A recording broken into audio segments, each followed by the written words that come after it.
Humanity is not something that we come in with. It is not something that we all possess. Humanity is the chalice that we are here to attain. It is the Holy Grail. Welcome to You Are the Journey, the podcast where we explore the profound depths of the human experience. I'm your host, Simran, and together we'll dive into life's unfolding, its openings, growth, expansion, and illumination.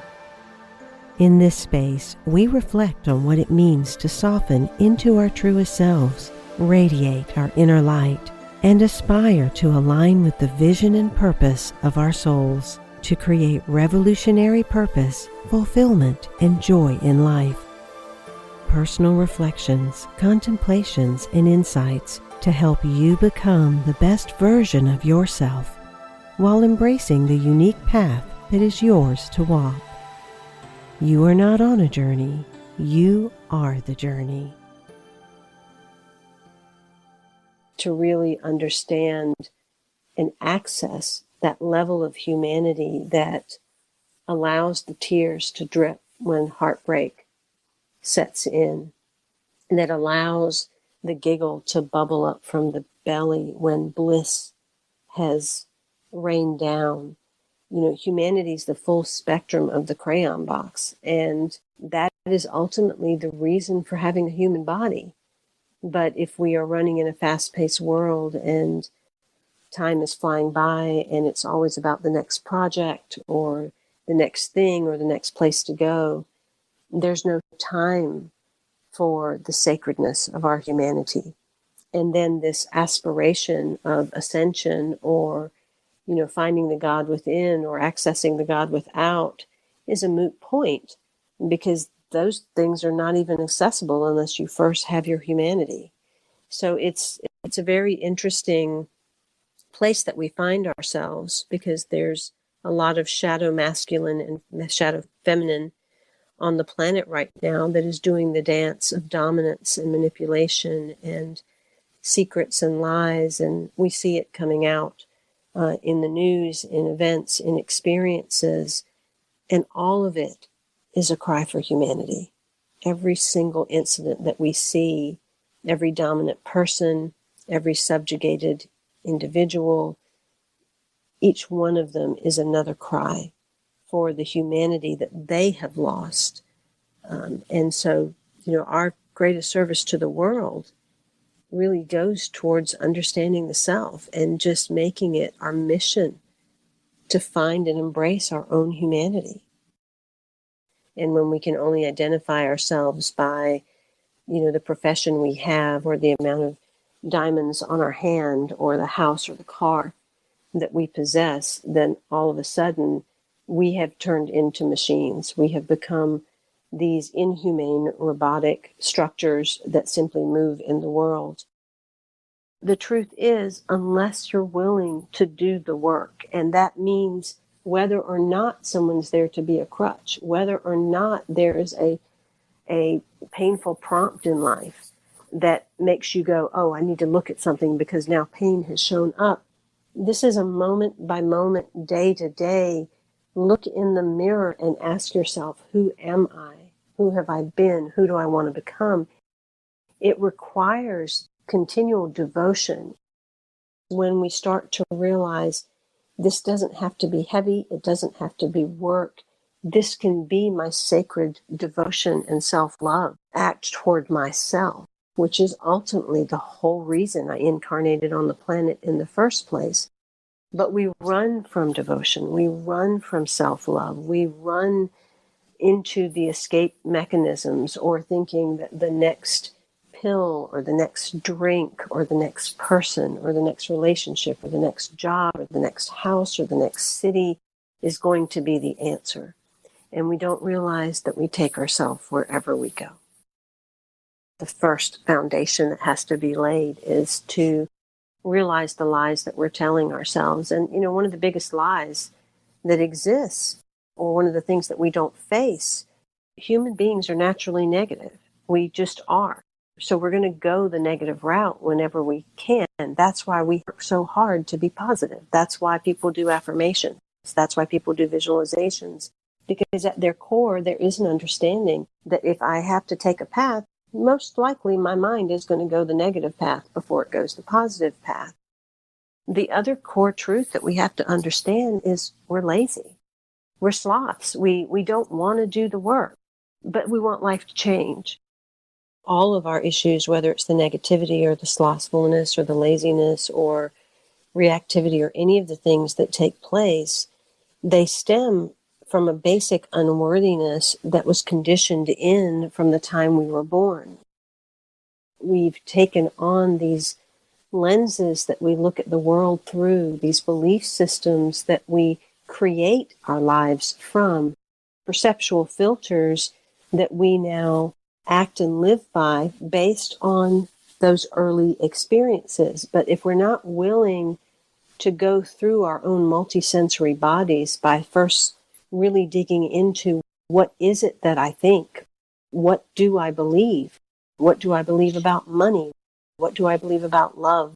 What do I believe about work? What do I believe about life? What do I believe about how I'll be treated? What do I believe about myself? Until we're willing to go to those places where we're willing to truly see the belief that is anchored within the cells of our bodies, we don't really have the control to create our lives. We are creating unconsciously. And the truth is, we are reality creators. So whatever we think, believe, and feel, that is what outpictures outside of us in life. So the key to that, it is a maze. We are all a maze, and we are here to be amazed by going through ourselves. So if we simply will go through the mind first and discover what is it that I really think and believe about everything, to journal and keep journaling until you discover the cracks and crevices within yourself, to truly know the world that you're creating based on the beliefs that you are believing. Then you can go into the feeling sensation of the body and say, okay, what do I really feel? Because then there's a whole nother layer. You know, we lie so much to ourselves and the world that we will tell people and ourselves what we think we want to hear, but we totally ignore what we really feel. We've become such people pleasers and individuals that have conditioned and conformed to what's around us that oftentimes we're talking out of both sides of our mouths. We're saying one thing and we're feeling another. So that's misalignment. So when we look at our lives and we wonder why life is so misaligned and things are not working out, it's because the basic framework internally is misaligned. We're thinking one way, we're feeling another way, and then there comes the physical, the action. We go down a windy route in life because we've got kind of a windy route going on inside of us. But when we can line up those things by really knowing ourselves and understanding ourselves, then all of a sudden we can make what we think, what we feel, and what we do align together. When that happens, life lines up with us. So that's the key. But it all depends on our willingness to give ourselves the space and time that we want to give to other people, that we want to give to other things, to realize that we're worthy enough for our own space and time to do this kind of work, to literally schedule it in our day, to say, you know what, I deserve 1 hour a day, 30 minutes to brain dump, feel, know what I'm intending and acting in that day, and then to be receptive, to let something bigger than me come in and fill these empty spaces, retune the places that have gone out of harmony, and recalibrate the areas that are no longer vibing at the frequency that I originally came onto this planet as. We have to do the tune-ups. But if we don't even give ourselves space and time, how can that ever happen? When we give ourselves the space, we give ourselves the condition to decondition. That is how we become more natural. That is how we return to our authentic self and our true nature, because all of a sudden we have no place to run and hide. Everything that we are or have come to believe ourselves to be is sitting right there with us. And we either have to be with it or we escape it again. And in those situations, we're forced to be with it. It's not going to be a comfortable experience. You are going to really see all that is animal about you, all that is shadow within your nature, all that is completely distracted and chaotic inside of you. Then all of a sudden your body is going to start aching and hurting. Those gross sensations of the body are actually where the pain, the trauma, the beliefs, the conditioning has been stored. And so when we're feeling that discomfort in meditation and that need to shift and move to get comfortable, what we're really feeling are the places where the energy has gotten stagnant. And that's why it's important to breathe in those spaces and to be with those spaces so that they release. Because as they dissolve, you're dissolving the old energies, the old conditioning. And amidst all of that, the feelings are going to pop up.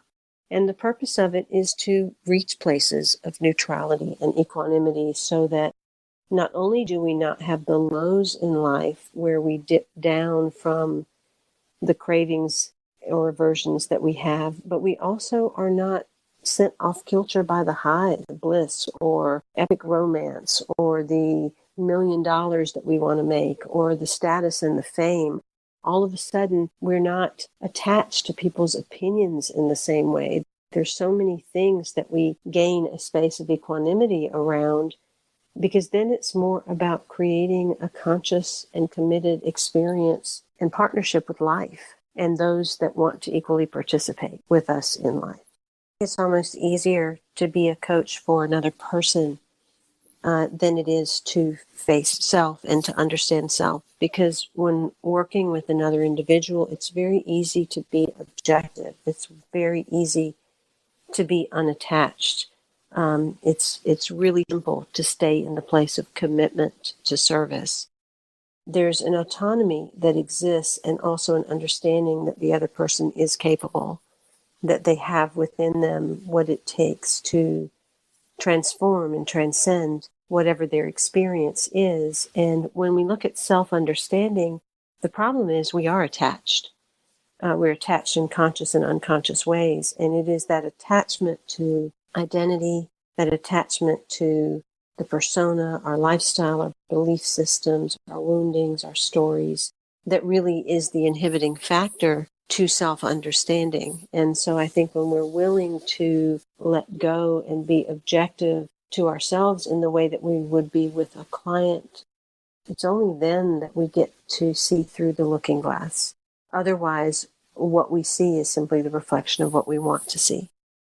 If you are with a coach that is not growing and changing, that is not willing to completely and constantly look at themselves, that is not willing to have their humanity and their humility in the process, then you need to find another coach, because none of us have got it all together. None of us know everything. And the only way that we as coaches and mentors can assist other people is by facing our own shadows, our own demons, our own inequities. And when we can move into a place where who am I becomes more about the expression, the creative expression, the essence of what the heart feels, to be vulnerable, to be intimate, to be empathic.